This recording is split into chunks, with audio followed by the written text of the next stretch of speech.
우리 옆에 계신 성도들에게 이렇게 축복하며 선포합니다. 당신은 복 있는 사람입니다. 할렐루야. 우리 참 연초부터 기도할 제목이 참 많이 있습니다. 나라 문제도 그렇고 교회도 그렇고 가정도 그렇고 개인적으로도 기도 제목이 참 많이 있는 것 같습니다. 그러나 좋은 소식이 있습니다.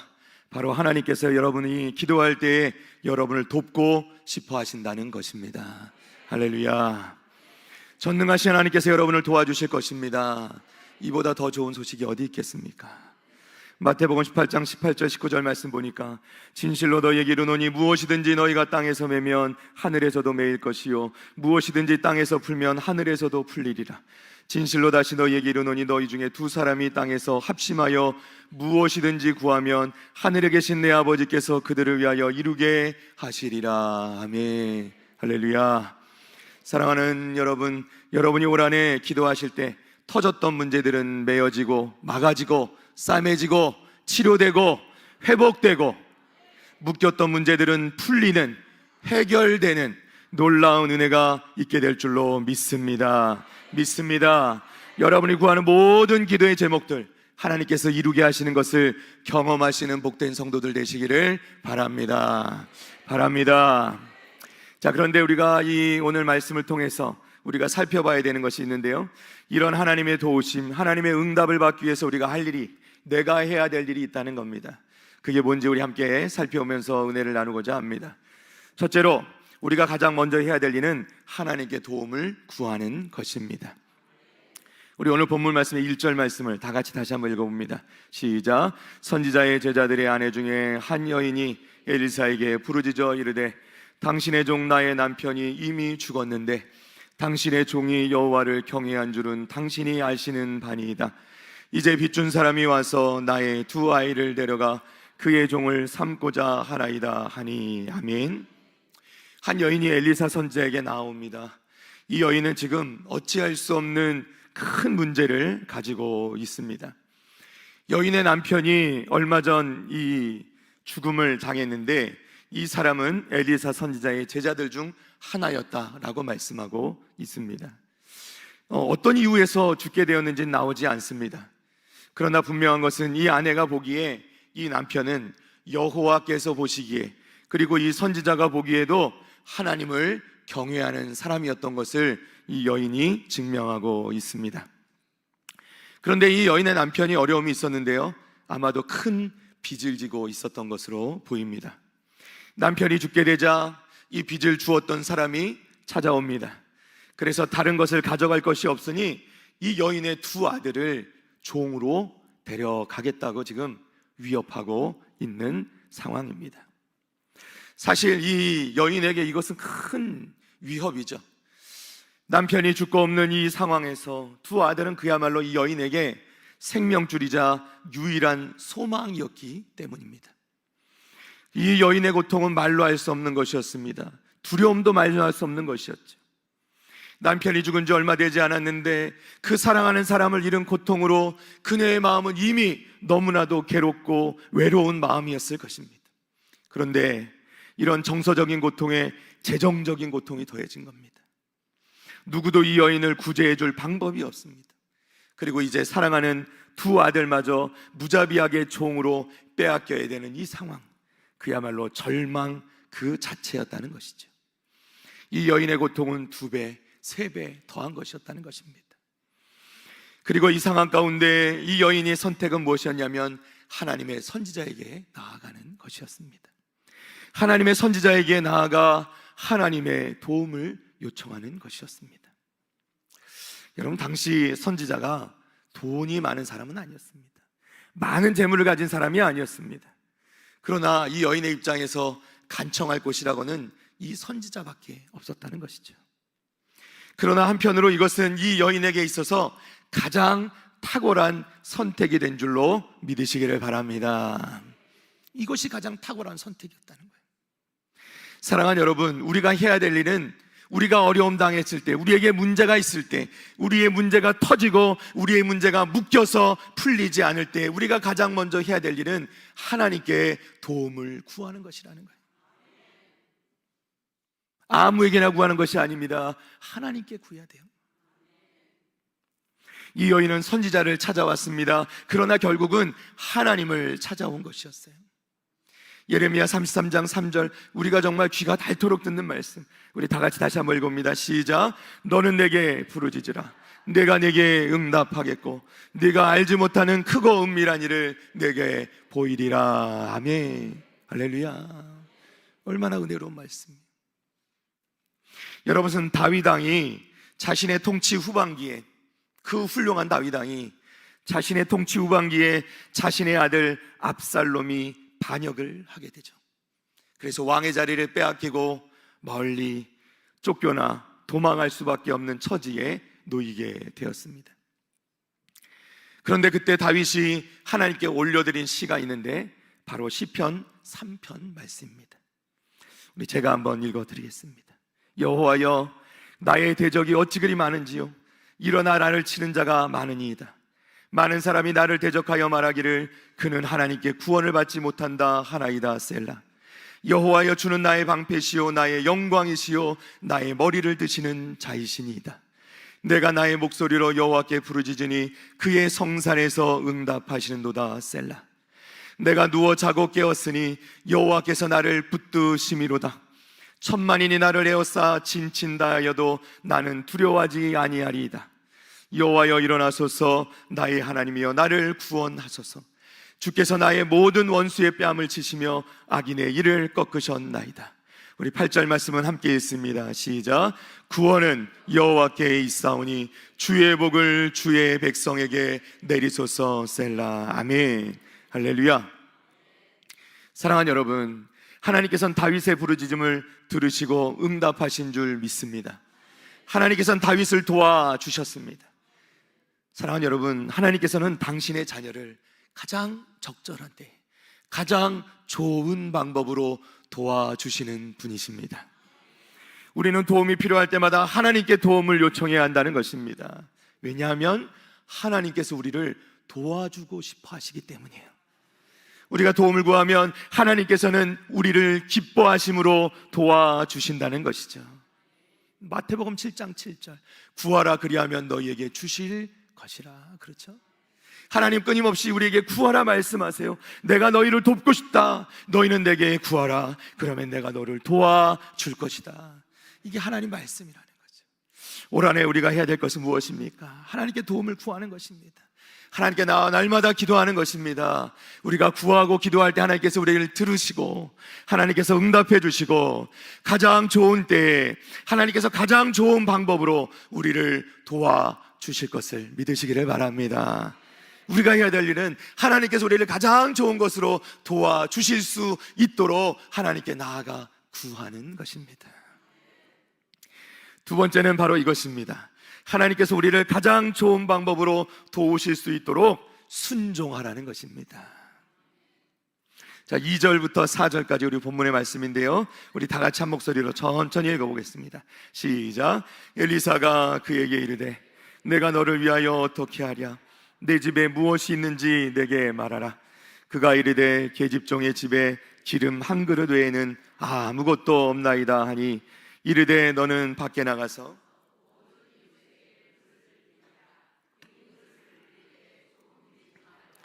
너는 네 두 아들과 함께 들어가서 문을 닫고 그 모든 그릇에 기름을 부어서 차는 대로 옮겨 놓으라 하니라. 아멘. 할렐루야. 엘리사 선지자를 맨 처음 찾아갔을 때 이 여인이 원했던 것은 무엇이었을까요? 아마도 약간일지라도 돈을 원하지 않았겠습니까? 도움을 구했겠죠. 아니면 빚을 준 사람에게 함께 찾아가서 자신의 어려운 사정을 좀 잘 이야기해주고 말미라도 얻을 수 있도록 해달라고, 그런 도움을 원했을 수도 있을지 모르겠습니다. 그러나 하나님께서 이 여인을 도와주시기로 택하신 방법은 이런 것들과는 완전히 다른 것이었습니다. 선지자를 통해 이 여인에게 말씀하신 것은 네 집에 있던 그 기름 한 그릇을 사용하실 것이라고 말씀하고 있는 거예요. 그러나 여러분, 우리 하나님께서는 창조주가 되십니다. 유일하신 하나님이십니다. 하나님께서는 온 우주와 그 안에 모든 것을 창조하신 분이십니다. 하나님께서만이 우리를 도우실 수 있는 가장 좋은 방법을 알고 계시는 것을 믿으시기를 바랍니다. 그리고 하나님께서는 그것을 하실 수 있는 능력도 가지고 계시는 거예요. 여러분, 바로의 군대에 쫓기던 이스라엘 백성들이 홍해 앞에 다다르게 됩니다. 그 홍해 앞에 다다랐을 때 이스라엘 백성들이 바라던 건 뭘까요? 배를 주시는 것도 아니고, 그들을 도와 그 바로의 그 군대들을 대항하시는 것도 아니라 전혀 상상하지도 못한 방법, 홍해 바다를 갈라 마른 땅을 밟고 건너게 하셨다는 것입니다. 누가 이것을 상상이나 했겠습니까? 그리고 결국 그 홍해 바다를 가로지는 길은 이스라엘 백성들에게는 구원의 길이 되었고, 뒤따르던 바로의 군대에는 심판의 길이 된 줄로 믿습니다. 이스라엘 백성들이 40여 년간 광야 생활을 할 때 그 많은 백성들을 어떻게 먹이고 어떻게 입히고 어떻게 물을 공급할 것인가? 그러나 하나님께서는 낮에는 선선한 구름 기둥으로, 밤에는 따뜻한 불 기둥으로 그들을 지켜주시며 만나와 메추라기로 그들을 먹이시고 바위에서 물을 내셔서 그들을 마시우게 하였습니다. 그리고 그들은 40년 동안 다니면서 그들이 입은 옷이 한 번도 헤어지지 않았다라고 말씀하고 계십니다. 사랑하는 여러분, 이것을 누가 상상할 수 있었겠습니까? 이 말씀의 뒤에 나오는 문둥병에 걸린 나아만 장군의 이야기에서도 그 어떤 의사도 고칠 수 없었던 그 병을 하나님께서는 요단강에 가 7번 씻으라, 그러면 그 병이 낫고 어린아이같이 될 것이다. 여러분, 이것이 어떻게 누가 믿을 수 있는 말입니까? 그런데 이 모든 일이 그대로 이루어지게 된 줄로 믿습니다. 이 모든 것은 하나님께서 하신 것이죠. 오늘 말씀에 등장하는 이 여인의 집에 일어난 이 기름 사건도 마찬가지입니다. 이런 방법으로 문제를 해결해 주실 줄은 아무도 몰랐지만 하나님, 우리가 생각하지도 못할, 상상치도 못할 방법으로 역사하고 계시다는 것입니다. 여러분, 이것이 성경에 나오는 이야기라고 생각하십니까? 나에게는 절대로 일어나지 않을 것이라고 생각하십니까? 모르는 말씀이죠. 하나님께서 행하신 가장 크고 놀라운 기적이 무엇입니까? 가장 크고 놀라운 기적은 바로 하나뿐인 외아들 예수 그리스도를 이 땅에 우리를 위하여 내려보내 주신 것이죠. 여러분, 그 어떠한 기적보다도 하나님께서는 예수 그리스도를 이 땅에 보내주셔서 온 인류의 죄악을 대속해 주신 것, 그 예수 그리스도를 십자가에 달려 죽게 하심으로 우리의 죄값을 다 치루어 주신 것, 이거보다 더 큰 기적은 없다는 것을 여러분 기억하시기를 바랍니다. 그리고 거기서 끝난 것이 아니라 하나님께서는 예수님을 죽은 자 가운데 다시 살리사 우리들 모두가 주님과 함께 다시 살아날 것임을 보여주시는 부활의 첫 열매가 되게 하셨다는 것입니다.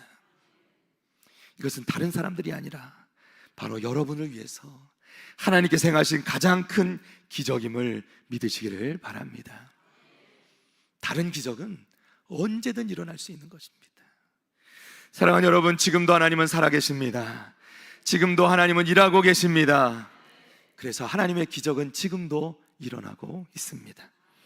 하나님께서는 지금도 우리가 생각할 수조차 없는 방법으로 우리를 도와주고 계시는 것, 우리는 하나님께서 가장 좋은 방법으로 나를 도와주실 수 있다는 것을 전적으로 믿고 신뢰하고 온전히 주님께 맡겨드리고 하나님의 말씀에 순종하며 나아가야 되는 줄로 믿으시기를 바랍니다.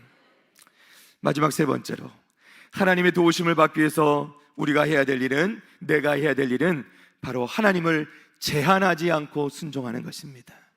전적으로 순종하는 것이에요. 자, 우리 5절부터 7절까지 말씀, 우리 다시 한번 천천히 다 같이 한번 읽어보겠습니다. 시작. 여인이 물러가서 그의 두 아들과 함께 문을 닫은 후에 그들은 그릇을 그에게로 가져오고 그는 부었더니 그릇에 다 찬지라. 여인이 아들에게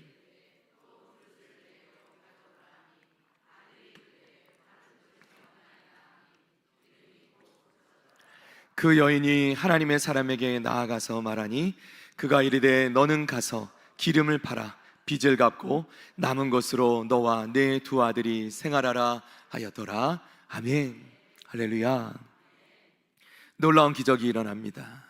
여인은 엘리사 선지자가 자기에게 왜 그것을 시키는지 몰랐습니다. 알 수가 없었죠. 어떤 일이 일어날지 알지 못했습니다. 그러나 여인은 들은 대로 그대로 순종했습니다. 정확하게 순종했어요. 여러분 한번 상상해 보십시오. 여인과 아들들이 집집마다 찾아가서 문을 두드립니다. 당시 사회라는 것은요, 동네 문화입니다. 동네 문화. 옆집에서 무슨 일이 있는지 웬만하면 다 압니다. 이 여인과 이 아들들이 아버지 그리고 남편을 잃고 지금 얼마나 어려운 상황인지 모르는 사람이 없습니다. 빚쟁이들이 찾아와서 얼마나 힘들게 하는지 모를 리가 없다는 것이죠. 도와줄 수 있는 것이 없죠. 누가 이 사람들을 도울 수 있겠습니까? 그런데 이들이 찾아와서 문을 두드리고 그저 빈 그릇을 좀 빌려달라는 겁니다. 여러분, 뭐 돈을 빌려달라는 것도 아닌데, 그리고 그릇을 달라는 것도 아닌데 왜 못 빌려주겠습니까? 사람들이 다 돈을, 그 그릇을, 빈 그릇들을 빌려주는 것이죠. 그러니까 이 여인과 아들들이 맘만 먹으면요, 더 많은 그릇을 빌려왔을지도 모릅니다.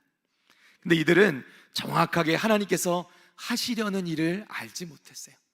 그저 되는 대로, 그냥 그 이웃들이 주는 대로 그릇을 하나씩 하나씩 받아서 집으로 돌아왔습니다. 그리고 선지자의 말대로 문을 닫고 그 그릇에, 자신들에게 남아있던 그 그릇에 담긴 기름, 그 한 그릇을 그 그릇들에 붓기 시작합니다. 어떤 일이 일어납니까? 그 그릇에 기름이 다하지가 않는 것이죠. 계속해서 기름이 쏟아져 나옵니다. 계속해서 기름을 붓고 또 붓고 그릇들이 다 채워집니다. 여러분, 이 여인을 한번 상상해 보세요. 얼마나 재미있었을까요? 그죠? 얼마나 재미있었는지, 어떻게 진행되는지도 알지 못하고 이 여인에게, 아들에게, 여인이 아들에게 말합니다. 그릇을, 또 다른 그릇을 가져오라고 얘기하죠. 그런데 아들이 대답합니다. 더 이상 그릇이 없습니다. 없습니다. 아들의 대답이 끝나자마자 기름이 어떻게 됐어요? 그쳤다. 할렐루야. 여인의 마음이 좀 아쉬웠을 것 같아요. 그릇을 찾았잖아요. 더 있으면 더 나올 텐데 아쉽죠. 그러나 여러분, 이미 기적은 일어났습니다. 이미 기적은 일어났습니다. 그리고 그릇이 더 이상 없다는 얘기를 듣자마자 기름도 그쳤다는 것입니다. 이 여인은 그 길로 엘리사 선지자에게로 달려갑니다. 어떤 일이 일어났는지를 선지자에게 이야기합니다. 선지자는 다 알고 있었죠. 그래서 선지자가 이야기합니다. 그 기름을 팔아서 얼른 빚을 갚고 아들들을 지키고, 그리고 나머지로는 아들들과 함께 이제 너의 생활을 해 나가라는 것입니다. 사랑하는 여러분, 우리 하나님은 좋은 하나님이신 줄로 믿으시기를 바랍니다. 다윗의 고백을 들어볼까요? 시편 103편 2절에서 5절입니다. 우리 다 같이 한번 읽어봅니다. 시작. 내 영혼아 여호와를 송축하며 그의 모든 은택을 잊지 말지어다. 그가 내 모든 죄악을 사하시며 내 모든 병을 고치시며 내 생명을 파멸해서 속량하시고 인자와 긍휼로 관을 씌우시며 좋은 것으로 내 소원을 만족하게 하사 내 청춘을 독수리같이 새롭게 하시는도다. 아멘. 할렐루야. 좋은 것으로 내 소원을 만족하게 하사 내 청춘을 독수리같이 새롭게 하시는도다. 사랑하는 여러분, 우리 하나님은 치료하시는 하나님, 우리에게 항상 좋은 것으로 우리의 소원을 만족하게 하시는 분이십니다. 믿으시면 아멘. 사랑하는 여러분, 하나님께서는 지금도 우리에게 좋은 것을 주시기를 원하세요. 그리고 우리에게 반드시 주실 것입니다. 그런데 이 여인이 최선을 다하여 빈 그릇을 빌려왔던 것처럼 우리도 하나님께서 주실 축복을 기대하면서 최선을 다해서 최대한 우리의 믿음의 그릇을 키워야 된다는 겁니다. 얼마나 아들들이랑 최선을 다해서 뛰어다니면서 빈 그릇들을 빌려왔겠습니까? 그런데도 하나님이 주시는 그 기름이 넘쳐 흐르는 것을 보면서 또 다른 그릇을 가져와라 했는데 아들이 없다니까 얼마나 아쉬웠겠냐는 거예요. 사랑하는 여러분, 하나님께서 하시는 일에 한계는 없습니다. 우리가 스스로 하나님이 하시는 일에 제한을 둬서는 안 됩니다. 하나님께 주실 축복을 기대하고 소망하면서 우리의 믿음의 그릇을 더 키워야 돼요. 사랑하는 여러분, 올 한해 다른 것이 아니라 여러분 믿음의 그 그릇의 크기를 한껏 키워나가시는 여러분들 되시기를 축복합니다. 여러분의 믿음의 크기를 키우세요. 그러면 하나님께서 여러분 그만큼 여러분에게 더 큰 축복을 부어주실 줄로 믿습니다. 우리의 그릇이 모자라서, 우리의 믿음의 그릇이 모자라서 하나님이 주실 때 그 복을 다 받지 못하면 얼마나 아쉽겠습니까? 하나님도 아쉬워할 거예요. 그러니 여러분, 우리가 힘을 다하여 올 한 해는 다른 것보다 다른 것 다 제쳐두고 하나님 앞에 우리의 믿음의 그릇을 더 크게 키우시는 우리 사랑하는 성도들 다 되시기를 주님의 이름으로 간절히 축원합니다. 축원합니다. 말씀을 맺습니다. 여러분, 세상에는 두 종류의 사람이 있다고 얘기합니다. 기적을 믿는 사람과 믿지 않는 사람이죠. 기적을 믿는 것입니다. 아는 것과는 다릅니다. 하나님을 믿지 않으면서 기적을 믿을 수는 없습니다. 하나님을 믿지 않는데 기적을 경험할 수도 없습니다. 또 하나님을 믿으면서 기적을 믿지 않는 것도 있을 수가 없는 일이죠. 사랑하는 여러분, 우리는 하나님의 능력을 믿어야 합니다. 하나님께서는 모든 것을 하실 수 있다는 것을 믿어야 합니다. 사랑하는 여러분, 올 한 해 하나님의 그 지극히 무한하신 전능하신 하나님, 그 하나님의 능력을 믿고 우리가 기도함으로 놀랍게 응답하시는 우리 하나님의 기적을 많이 경험하시는 우리 복된 성도들 다 되시기를 주님의 이름으로 간절히 축원합니다. 축원합니다.